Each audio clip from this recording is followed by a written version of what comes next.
Triangle. Buffy learns her shapes. We open with Xander and Anya in bed, and Xander is speculating where Riley could be, which continues his odd arc of being more obsessed with Riley than Buffy was. And presumably they just had sex, and I assume Xander was just thinking about Riley the whole time. Probably didn't help that Anya kept telling Xander to take the initiative. Anya tells him she doesn't want him to leave, and says maybe it's Buffy's fault that she keeps having relationship troubles. And she says that when she was a vengeance demon, she would always encounter the same women wishing vengeance on different men. But Xander says he doesn't think so, despite everything that's happened in the show so far, and he wonders how she's dealing with this new breakup. We cut to a church or convent or something, which I assume is also in Sunnydale, where a vampire is attacking a bunch of nuns. Buffy kills it while wearing a very sensible outfit, and asks the nun some humorous questions about becoming a nun. With the whole abjuring the company of men, how's that working for you? The next day, she's training with Giles, and they're discussing using the Watchers Council to help them find out stuff about Glory. And that was weird, because I thought they had pretty much been disowned by the Watchers Council, and if they had that option, why they haven't done that earlier is beyond me. Buffy is hesitant because she doesn't want them to know anything about Dawn, and Giles says if the Initiative were still around, he'd go to them, which I guess somehow sounded like a better option. So now that Riley isn't there to say, hey, let me call the Initiative, Giles is going to do that? But he points out that with Riley gone, they don't have a connection to them anymore. But if they were still spying on Riley, of all people, somebody that doesn't matter at all, why would they not be spying on Buffy? And Buffy jokes about how she knows she'll get over Riley, which on the one hand was good because I don't want more of her moping, although I'm sure we'll get it regardless. But on the other hand, it really undercut the previous episode. Even if she was just saying that, she's just kind of treating it like it doesn't really matter. Well, don't worry, because we had no less than 2 total breakdown sobbing scenes in this episode alone. Anya is happy that Giles is leaving for England to talk to the council because it means she can run the shop, but Giles is hesitant. And I thought it was weird that he's going all the way over there just to talk to them. He just opened the magic shop a few episodes ago, and he's already leaving it, and presumably the Watchers have at least one phone amongst all of them. Why can't he just call them? Well, what about when he was actually part of the council? How did he contact them? I'm pretty sure he didn't go to England every time he had to talk to them. Yeah, exactly. Was he doing a movie or something at this time? Maybe he was doing the voiceover for that Wii game. Can't remember what it was. Yeah, Frog Prince or whatever. I can't remember. Something about magicians. When Anya gets excited about being in charge, the others jump in and say they can help. And Anya gets pissed again when Willow seems to criticize her. Remember when Willow used to be the likable one of the bunch? Yeah. She's really come a long way. Very disappointing. At the Summers house, Joyce is up and about, which makes the girls happy, and then they go into a different room to discuss Riley, unfortunately. Buffy says everyone else seemed to know that Riley leaving was obvious, but Buffy says maybe he'll come back. I guess the writers remembered that the show was supposed to have a horror element to it, because I was feeling pretty horrified when she said that. But I noticed his name wasn't in the credits, so I had hopes that he would stay away, at least for one episode. And we cut to Spike, who is pouring his heart out to his Buffy mannequin. And it gets a little out of control, in a violent way, not in a having sex with it kind of way. Well, we don't know what happened after we cut to the next scene. Yeah, that's true. They probably had to cut that scene out for the WB. In the magic shop, Willow talks to Tara about trying to turn Amy into a human again, and I was surprised that Amy is even still alive. Yeah, and just shows how big of jerks they are. They've gone all this time content with her being a rat. I'm waiting for the episode where she finally gets turned back and exacts her revenge on all of them. She can have a bunch of cheese puns and stuff. It'd be great. Yeah, of course, that's the direction that you think in. Okay. Anya points out that Willow and Tara using supplies from the shop is stealing, and Willow tries to justify it, but utterly fails. And knowing their track record, they probably shouldn't be doing experiments in the middle of a bunch of other magic stuff. And in the middle of a store that people go into. And I noticed that they also brought up that plot point from Van Helsing where Hugh Jackman used that UV grenade that monk guy invented, so it's clear. Did that happen in Van Helsing? So it is clear that that movie got the idea from this episode. And yes, I'm going to make you go find a clip of Van Helsing to put in this video. Give me a break. You could have at least said Blade 2, because they use that in Blade 2. I'm sure they use that in a million other things. You had to say Van Helsing. I saw that movie in the theater, and I don't even remember that happening. Yeah, I knew it was in Blade 2, but I really wanted you to have to go look up a clip of Van Helsing. Thanks. Xander comes in and displays his weakness of character by refusing to pick a side in the argument. Willow accidentally causes the cash register to disappear, and when she brings it back, it's all jacked up. Anya is upset, and Willow mocks her for caring about her responsibilities. Then Xander displays his weakness of character by refusing to pick a side and tells them to work it out amongst themselves. Willow's making her light grenade, but during the spell, Anya keeps interrupting. They start to argue, and the spell gets out of control and causes a giant troll to materialize in the store and trash everything. Before it goes outside. Buffy and Tara talk about the first day of their new class. Okay, so they're still enrolled in school. We haven't seen any of them come near a classroom for at least a full season. Yeah, that's true. So I assume maybe they took some sort of break and are re-enrolling, just be a year behind everyone else. I can't imagine them actually making it through and graduating with any kind of decent grades. And Buffy's talked before about how she's never going to have a normal life or whatever, but it's not because she's the Slayer, it's because she's an idiot and doesn't treat anything seriously. And she even manages to turn this conversation into a conversation about her losing Riley. Tara mentions what happened with Xander, Anya, and Willow, and it sets Buffy off, worrying about Xander and Anya's relationship. At least it was played for laughs. Although, again, that kind of undercuts the previous episode. Meanwhile, Willow and Anya are out searching for the troll. In the Giles mobile. And they're still arguing. Anya says the troll must have been trapped in a crystal that Willow used in her spell. And she reveals that she wasn't sure if she'd know how to drive, and says they are going very fast, even though their hair is barely moving. And idiot Willow loses a bunch of pages while looking for a reversal spell. I'm liking her more and more all the time. Xander's at the Bronze, where Spike is also hanging out, because he just has to be places. And he tries to get information about Buffy. But fails. And then we get yet another scene where Spike has a heart-to-heart with another character, which makes absolutely no sense. He plays pool with Xander, and they complain about their subplots when the troll walks in. He drinks directly from a keg and somehow manages to not spill a drop. And he asks Spike and Xander where he can find babies to eat, which was interesting. How so? I don't know, it's just weird. Okay, maybe weird was the word you're looking for, not interesting. I meant interesting in a weird way.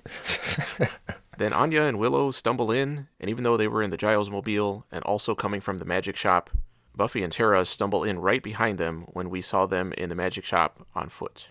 They should do an episode where it turns out Sunnydale has all of this distance displacement, and like things are constantly changing position, but nobody realizes it. See, that would make too much sense, so they won't do it. Spike tries to talk to Buffy, but there's too much going on. Yeah, I thought it was really funny how he didn't just try to talk to Buffy, he tried to have a really deep heart-to-heart with her. Yeah, while there's a troll in there. And all this shit is going down all around them. Willow tries to reverse the troll spell when the troll calls Anya out for turning him into a troll while they were dating. It turns out he used to be a human named Olaf and was trapped in the crystal by witches, and now he says he's going to kill all witches and Anya. Willow's reversal spell does not work, so Buffy resorts to the next best thing and starts beating him up, and Spike attempts to join in, but gets knocked down immediately. And Trolloff causes a lot of structural damage before leaving for some reason. I mean, he's winning the fight very easily, but for some reason he just goes. You probably realized that he was reenacting the end of Teenage Mutant Ninja Turtles 2, The Secret of the Ooze, too much, and said, yeah, I gotta get out of here. Now you gotta go find that. Great. At least you're referencing something better than this episode this time. Ooh, yeah, that movie sucks. I know. Spike tries to help an injured woman, and Buffy tells him he's disgusting for wanting credit for not taking advantage of the situation and feeding on her. But he couldn't anyway. Yeah, I mean, I guess if she was bleeding, could he drink the blood without biting her? They should have explored that. Like after Buffy said, you're disgusting, and stormed away, he's like, all right, I tried, and then starts licking her face. Yeah, that could have been funny in a weird way. Yeah, see, you got all these synonyms for weird, but they're not actually synonyms. Willow and Anya go back to the magic shop, where they continue to argue.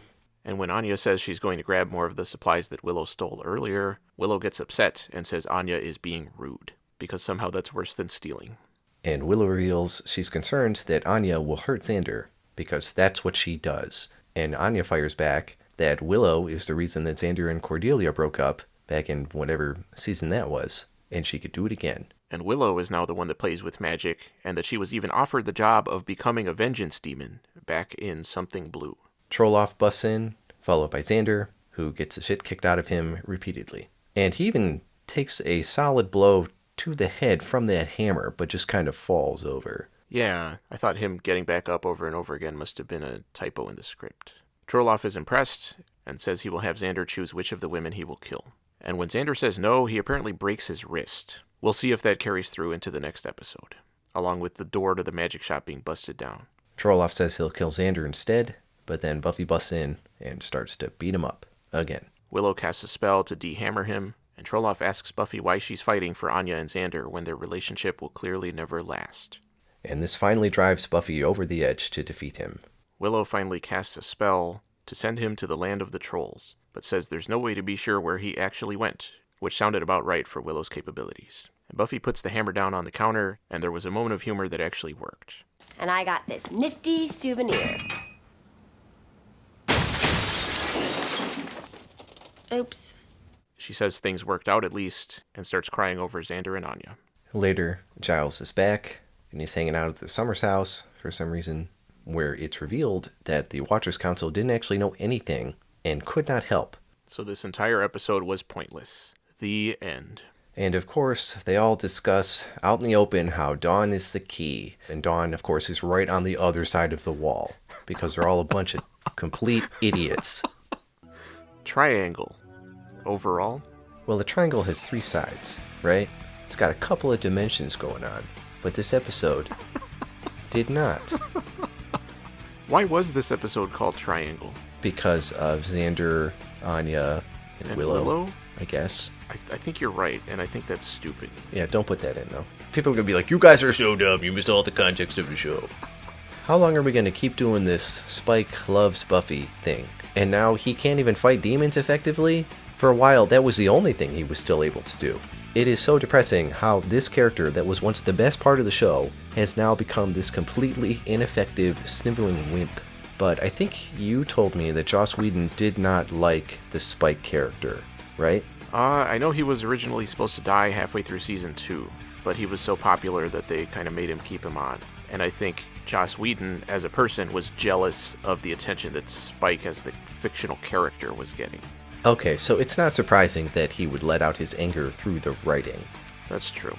And this is my first time going through this show. Every episode is brand new to me, but I can clearly see that to extract the most drama out of this show, eventually Buffy and Spike are going to end up together somehow, which is going to be ridiculous, and I'm going to hate it. I do not want to see Buffy completely losing it every time someone brings up any subject that she can pivot back to Riley, which is all of them, because that's her character. So we're going to see a lot of that, and I'm not going to like it. And her being cartoonishly distraught about Xander and Anya was exhausting. It was like reading a Silver Age Martian Manhunter comic. Like someone would say, hey buddy, you did so good at your basketball game, you were on fire. And then he's like on the floor going, ah, fire!